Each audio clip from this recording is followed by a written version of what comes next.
can you tell me what is your favorite book that every innovator should read? Yeah, I think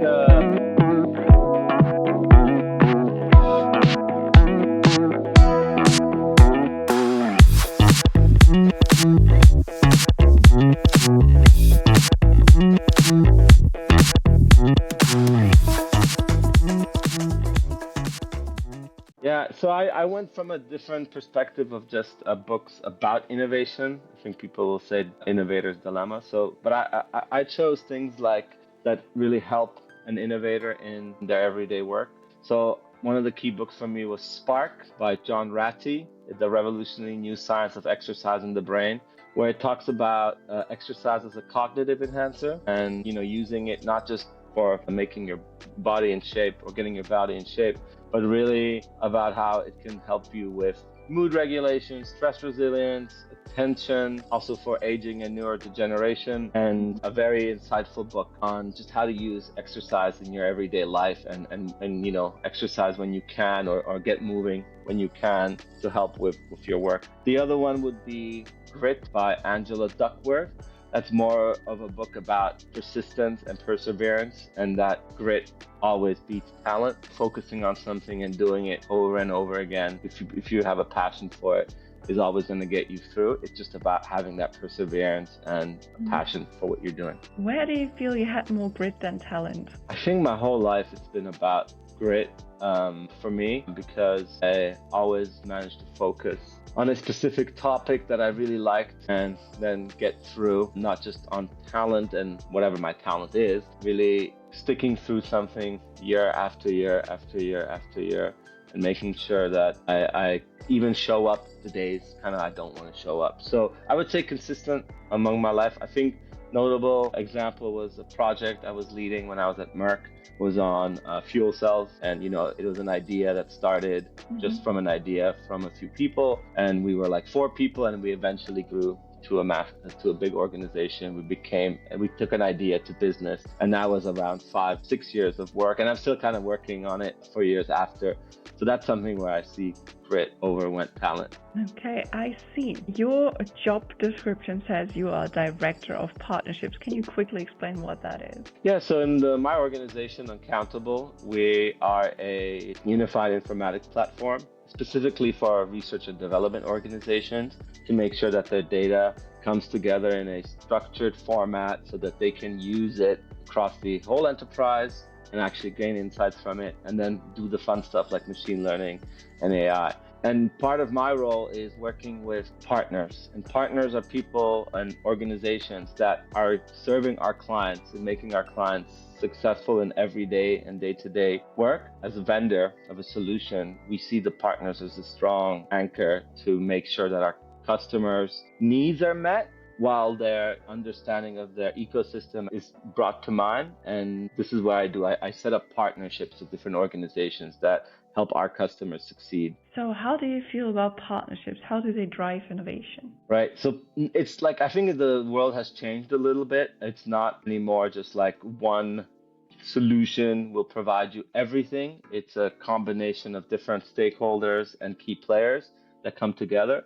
And partnerships is neat because it also gives an opportunity. It gives an opportunity to both sides to win, and a third side and a fourth side as well to win. And it enables people to have different perspectives and make sure that certain, whether it be mistakes, are not repeated, or even just more generally that the outcome that is desired from the solution is successful, whether it be in implementation, but later also in business development, in creating a cohesive picture. So it's not just, let's say, 1 or 2 parties at the table, but with partnering, you really get to have everybody on the table and you really get to see different perspectives. And then that's how you derive the best outcome. Okay, so it's about joining forces to not make mistakes that others already made. So learning from each other a lot, right? Correct. And then making sure everybody wins from that transaction. Is there also a sharing of resources? Because if you talk about data, AI, is that also data sharing? So specifically in my role, there is knowledge sharing rather than data sharing. right? So data is always confidential to the client, but it's more about knowledge. Like, hey, I've seen this done before at another client. And hey, we've seen this done before at somebody else. You should approach it this way. What are you trying to achieve? Hey, maybe these are some of the methodologies or best frameworks. Rather than it being data sharing, it's more knowledge sharing. And how long do you think it takes to build something like a data lake? I guess you're also building data lakes for your customers, right? We would probably feed into a data lake instead of building a data lake for clients. So it's about them having a vision about using data across the organization for specific needs, for the top line revenue growth and the bottom line revenue growth. So it's really about making sure that the data they get is quality enough so that they can piece together other data that we don't have access to or just is not relevant in research and development from our perspective, and then they bring it together. So it can take a long time. It's usually an initiative that an organization undertakes because they need to get the right infrastructure in place, they need to get the right data captured in place, then they need to actually see what they want to do with the data after they have it. So it can take a long time, but it's more of an underpinning solution that brings all that data together into one place. How far do you feel the industry in that field is already? Like R&D departments, are they already well set up for AI and everything, or do you think they're just starting? Well, great question. I just finished my thesis. It was on AI adoption in laboratory R&D. And in interviewing people, so I interviewed 10 people from the industry, from organizations that are running initiatives. And then I also surveyed around 35 people. And I think what came out consistently was there is a good sense that there needs to be something done. And there is a good view from management that something needs to be done. But the data infrastructure is 100% still lacking. Even if companies have quote unquote digitized, they're still having their data sit in silos. It helps maybe collaboration for the short term, but overall they're not capturing data in a way that actually makes it useful and gives it the data quality it needs. So I would say that the state is, let's say, I think 74% of the people I talk to, they all have an AI initiatives. But then most of them also said 80%, but the data is not there. That's quality enough for you to run it on an ongoing basis. You need to do every time a bespoke project. You need to do a specific initiative.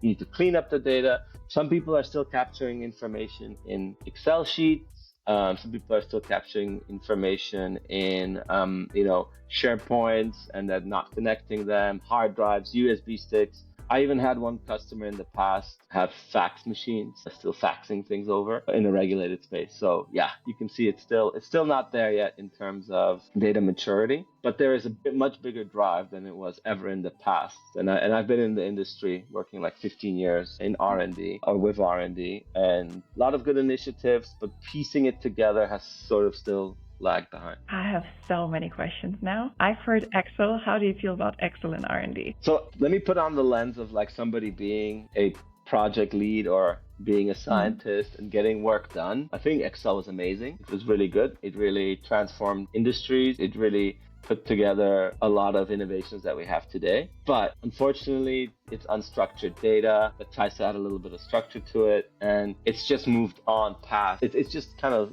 fallen back behind in terms of giving the solution to the scientists that they need so they can get the most out of their data. So Excel is great for if you're starting quick, you just want to get something done and you don't really take in mind the deeper need for data for your organization or even for yourself, and you just want to get something done fast for a project.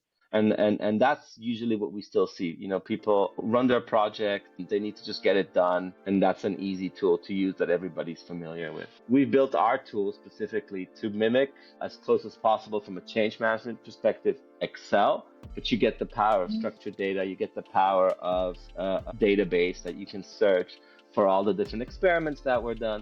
So, limited capability with Excel was great at a certain point in time, when there were no tools really to do more analysis on data, and it would just usually be with somebody's head, but it's not something sustainable for enterprise organization. Can you maybe give everyone an idea when is the point when you should switch from Excel to something else? Well, I think you should, if you're starting a new organization, a new project, and things like that, you should start with a good data management solution right away. It just helps downstream and prepares your organization for future advancements and lets you use the other tools that sit on top of structured data. If I'm being realistic, I think the minute to change is like when you start collaborating and working on between more than like 20 25 people in an organization, and you're starting to share data, you're starting to send things out for testing, you're starting to bring in different stakeholders. I think living in Excel and doing on-the-fly calculations, which by the way, many tools now also offer, including ours,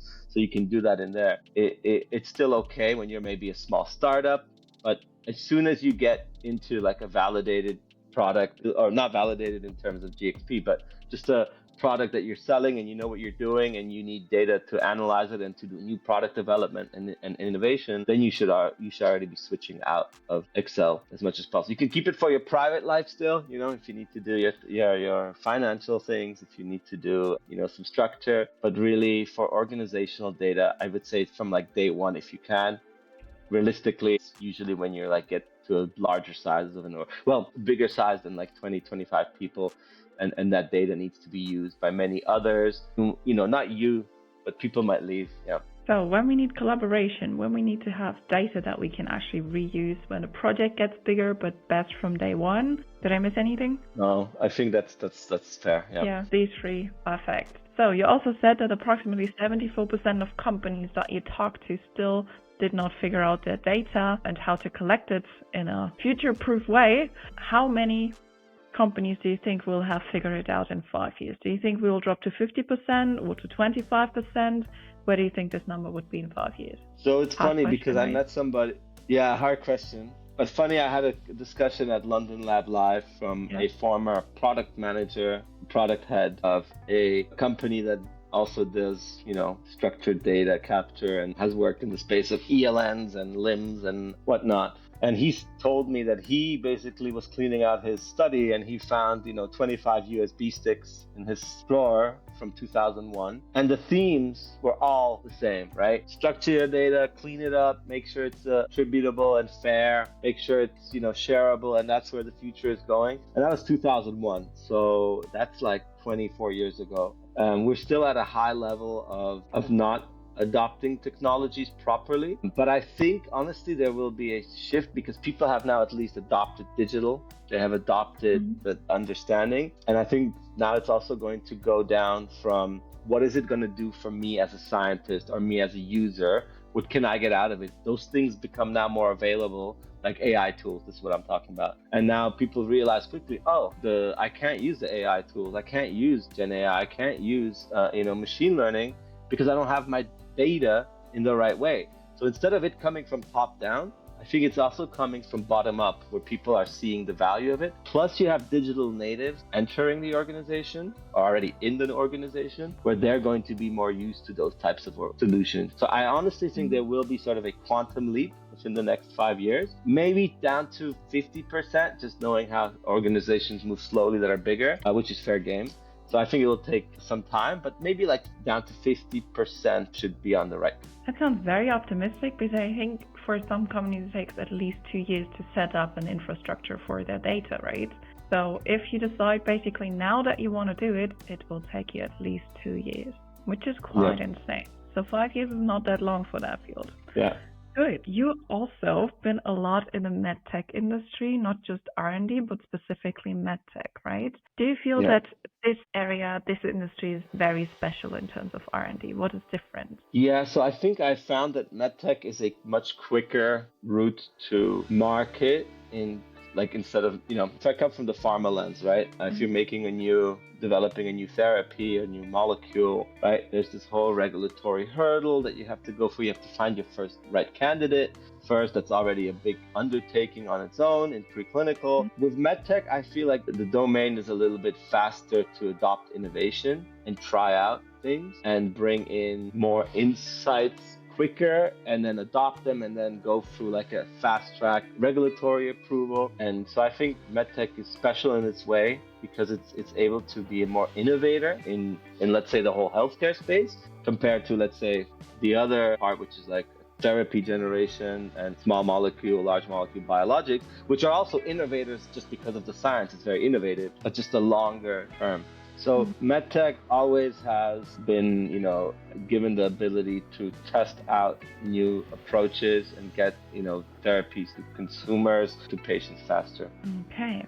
You've also been in the sales area, right? If you would need to sell to R&D teams or create partnerships with R&D teams, how would you approach that? So in every organization that I've been in, no matter what they try to tell you and coach you on, it's really not about features and functions of your solution. That is like really, really secondary or even, as a third tier requirement. It really you need to sell to outcomes.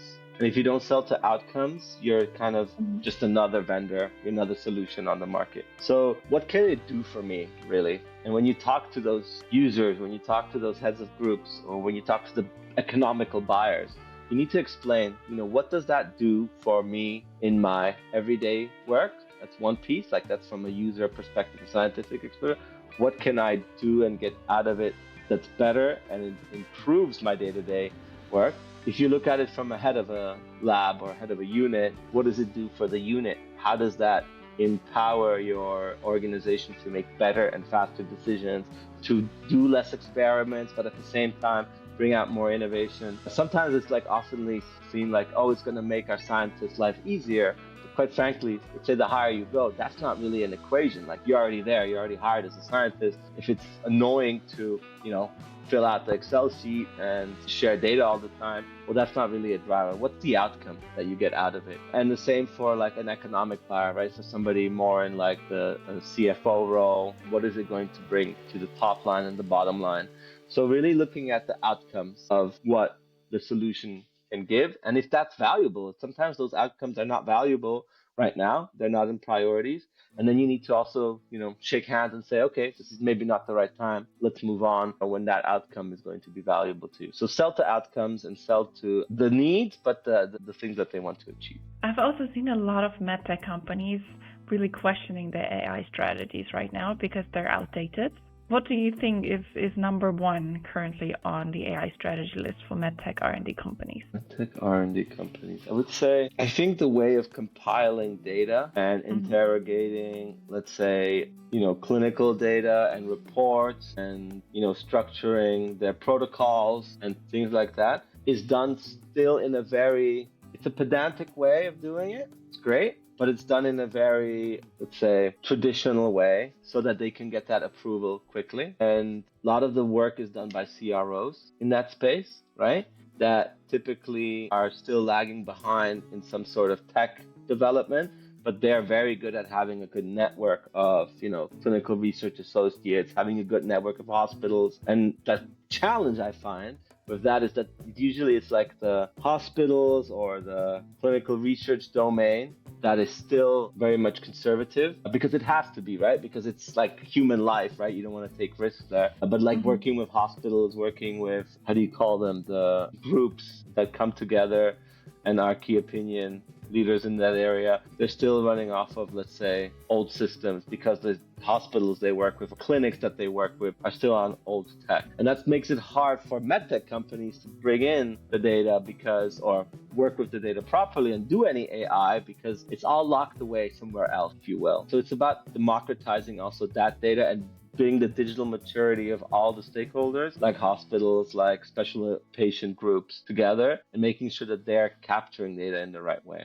What else do you think should be on that strategy? I would say right now, there's a lot of tools out there that can sift through patient registries, like clinical trial registries, like clinicaltrial.gov, and leverage the power of AI into structuring, summarizing, and providing support to develop your best protocol and your best report so that you can recruit the right patients and finding the right patient, making sure you're also including diversity in your patient recruitment. So really leveraging the clinical trial registries that are out there together with the insights from the different hospitals and from different patient groups and harvesting is maybe the wrong word, but really using Gen AI to get you through all the data and all the body of data so that you can understand what's the best strategy for you to then be successful when you're doing your medical device approval process. So that would be maybe one area to focus on. Use the registries, use the ecosystem, use AI then to summarize it, and then make your team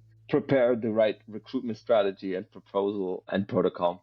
Okay. Are you also a fan of open source models, open source data? What do you feel is changing in that field? Yeah, so that was another finding in my thesis, but also in general. The company I work for right now, Uncountable, we are absolutely open source fans. And like everybody in our industry, fair data and open source is great because it really gives harmonization and gives ability for the corpus of information to be enriched, whatever domain that is. So big fan of open source. One of the things that I found again in my thesis, now going back to it, is that people are still locked in by vendors in proprietary data formats, and that really hinders the digitization as well, because it's this company has a solution from a vendor that has been legacy 25 years there. They've collected tons of data, it's all across the organization, and it's not open source and it's not available. You have to pay them hefty sums to just get it exportable. That is a big challenge to get digitally mature. So I would say open source is great. It has to be that way. Of course, it's okay that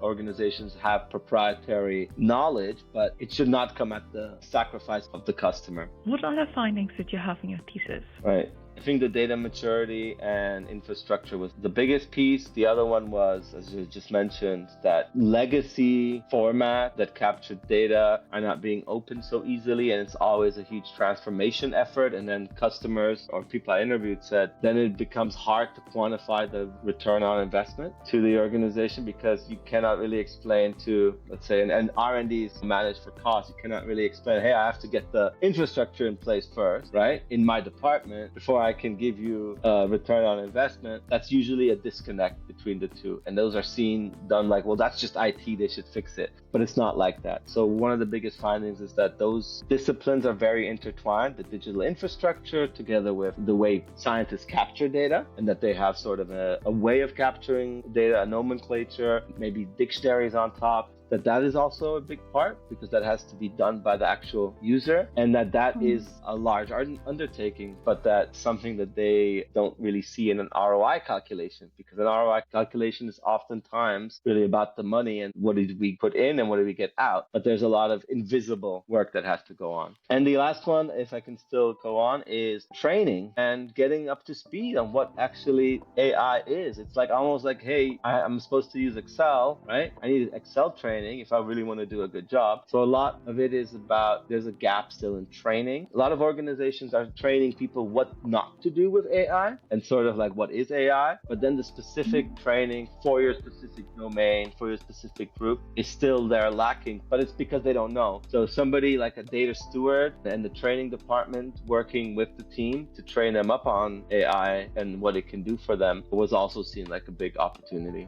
How do you feel about the ChatGPT prompt engineering trainings? Do you have something like that in mind, or what would be your go-to training that is essential? I think it has to be designed for each organization specifically based on the work they do. I think that ChatGPT training for the prompt training is great. My wife, she works at a large consumer company. They're getting trained on the prompt engineering, but they built their own GPT within the organization. Many organizations are doing that, by the way. They're building their own, but they have a deal with OpenAI or Copilot or whatever. And so that is very helpful, but it's specific to them. But I can't think of actually any other training other than Google offers with if you have Google Colab or something like that, but if you're coding. But I can't think of actually any training, to be honest. I think every organization should have their own, but I can't think of anyone that I would go to. But if you don't have R&D departments, what are they missing for AI skills that they could really benefit from? So I think they're missing to understand what AI can and cannot do. They're missing also in the training, if they're doing training or not, what they're missing with training is the way they should capture their data that is consistent across the different departments. Because, I'll tell you why, one of the findings, so maybe this is one of the bigger findings from my thesis, was that there's a lot of AI pilot Nirvana, it's called, and people will do an AI project in their group. They'll curate the data during that project. They'll make sure everything comes in. They'll have all the support they need because there's a budget attached. And then after 1 year, they'll present their findings, and it looks really good. They said, okay, this is great. Now we need to roll this out to the next department or to the next group or to another location. And usually that falls flat because the way that project was handled in that specific subgroup is only relevant to them. And then when it moves to the next department, even, it's not consistent. So making sure that the whole organization, let's say you're doing like high throughput screening and you need to, you should have a methodology that across everybody who in your organization is doing high throughput screening, they should be doing XYZ for that. But then for their specific task, they can change it, but they still need a flexible enough platform so that they are able to capture at least the data in the right way and then across the organization. So train the whole organization in a method and a protocol to capture data, to do data capture, so that then you can actually do a pilot maybe in a few organizations, a few subgroups, and it can scale. But I would always say do narrow pilot and try to grow that way instead of rolling it out at the big,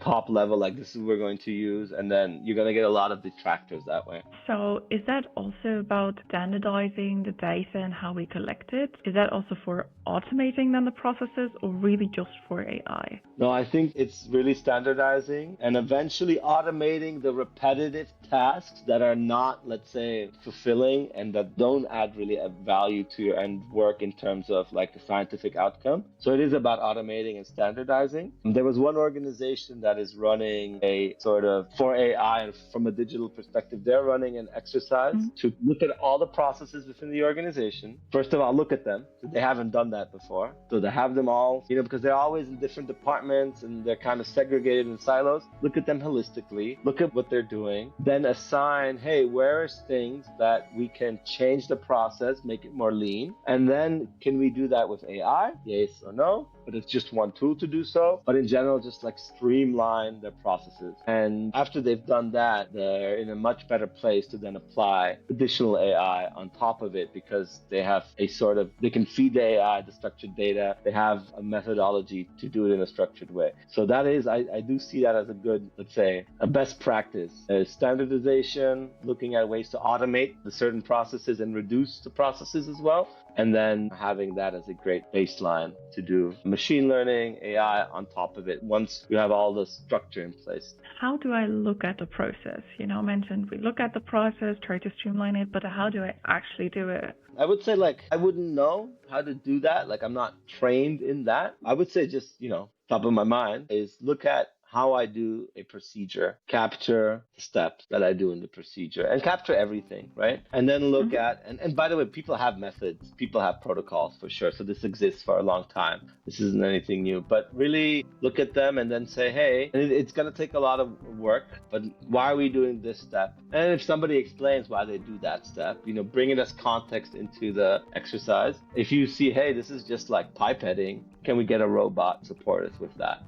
If you say, I need to do, my pipetting a little bit differently, then also plan for exceptions as well, but have that all documented. And that's, I think, the best way. Just really go to people, ask them how they do it as part of maybe a lab manager's requirement, or maybe part of their goals to have like a set of SOPs captured for their organization, for their team, and then go about collecting that across the organization. Now we just talked about the teams. If we look into R&D, especially in MedTech, then there are a lot of different specialties coming together, right? People that have different backgrounds, either from studying or even from work experience. So how do you think this can be managed, that they still work together very well, that they're still collaborating? How do you think that's done? Yeah, I find that when you come from academia, you kind of maybe taught not as much to collaborate. It's like about a soul success, but there are more and more collaboration projects. And I think most of the people I've met are very collaborative, but they still want to achieve something for their specific goal. And they need to for their project, right? But I think scientists, and not just scientists, but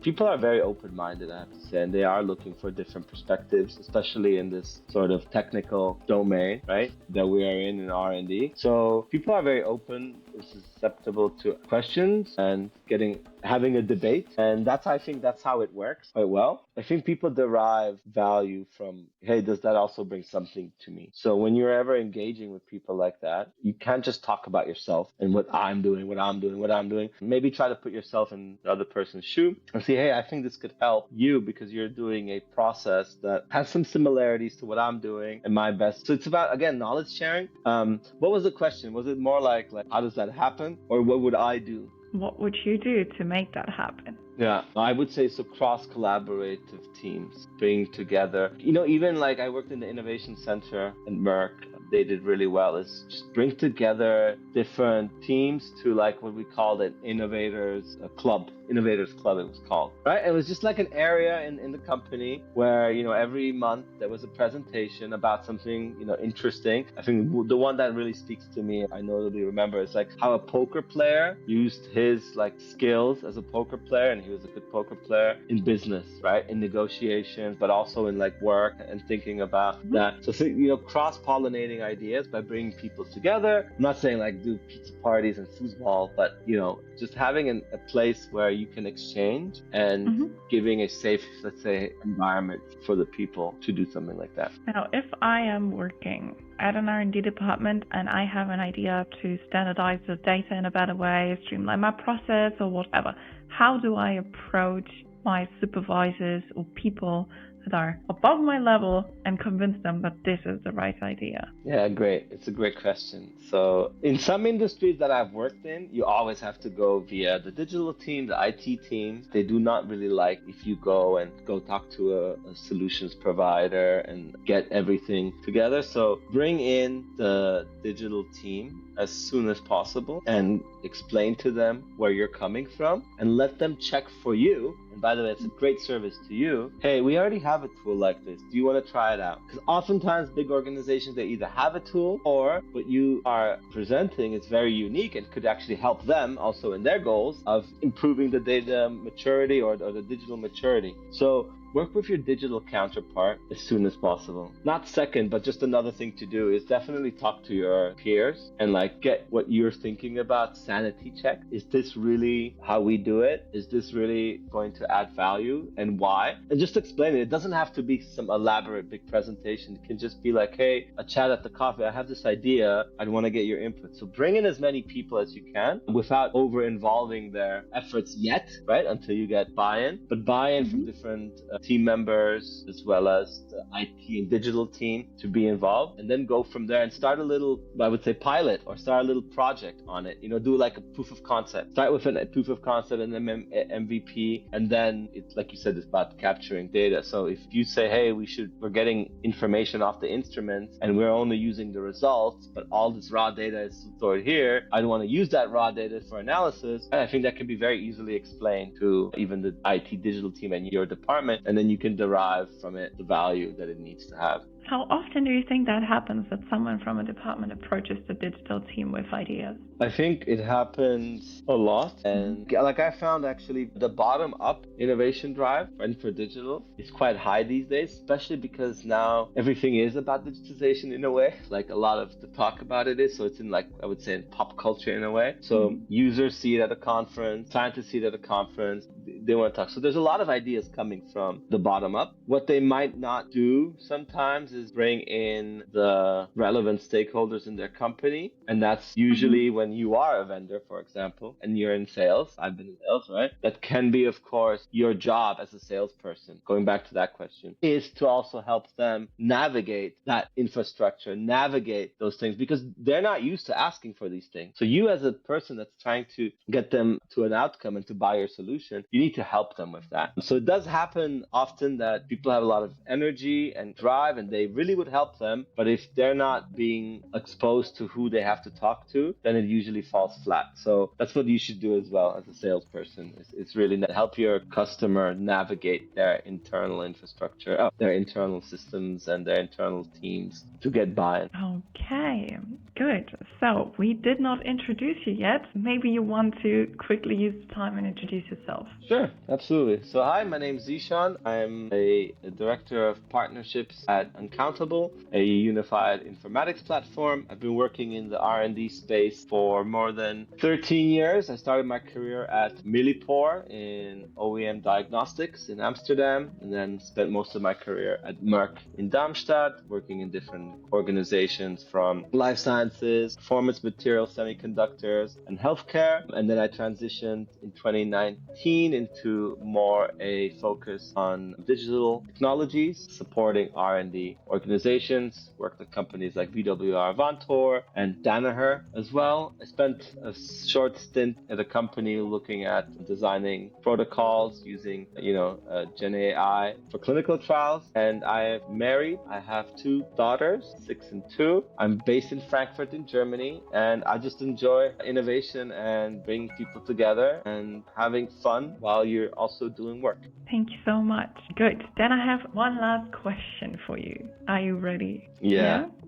Okay. I am, yeah. So we talked a lot about AI, tech, data, but we totally missed the cloud. What do you think is cloud for MedTech and R&D companies specifically? What role does it play? So cloud is, again, it's a tool. Really, it helps you access a lot of computing power. It helps us a lot with centralization. It reduces that CapEx burden of having to buy servers and to buy all the equipment and instruments. And really, a lot of the organizations that provide cloud, they take care of time and of the system. And uptime is a really big and important thing as well, by the way, because every minute that your science is not capturing data, that's knowledge loss. Where I see that cloud is, let's say, moving into is I now see there are sort of hybrid cloud approaches. Maybe they've been around for a long time, but a lot of organizations are realizing, hey, we shouldn't do everything in the cloud. We need to maybe process image data and stuff like that on-prem in a way, or in our system, and then just send the relevant data to the cloud. So cloud is an enabler. It's like the internet, I would call it, of